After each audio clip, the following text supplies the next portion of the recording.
আজ বৃহস্পতিবার জানুয়ারি ২ দৈনিক ইত্তেফাক। অর্থনীতিতে গতি ফেরানোর প্রত্যাশা নতুন বছরের। গুরুত্ব দিতে হবে মূল্যস্ফীতি নিয়ন্ত্রণ, আর্থিক খাতে সংস্কার এবং বাজেটের প্রস্তুতিতে ডক্টর জাহিদ হোসেন।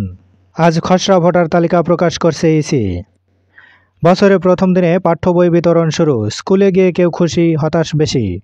বই প্রকাশ নিয়ে অনেক ষড়যন্ত্র মোকাবেলা করতে হয়েছে। সব শিক্ষার্থীর হাতে বই পৌঁছাতে না পারায় দুঃখ প্রকাশ শিক্ষা উপদেষ্টার।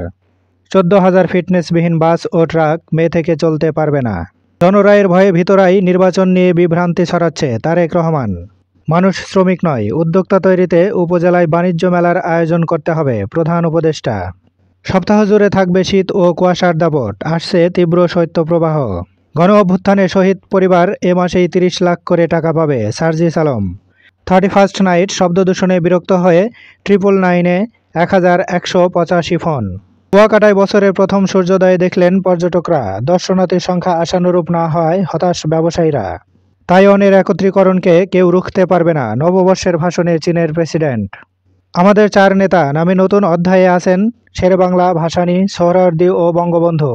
নতুন শিক্ষাবর্ষে ৩য় শ্রেণীর পাঠ্য বই। ঢাকায় মাত্র ১০ সরকারি শিশু দিবাযত্ন কেন্দ্র, আসনও কম।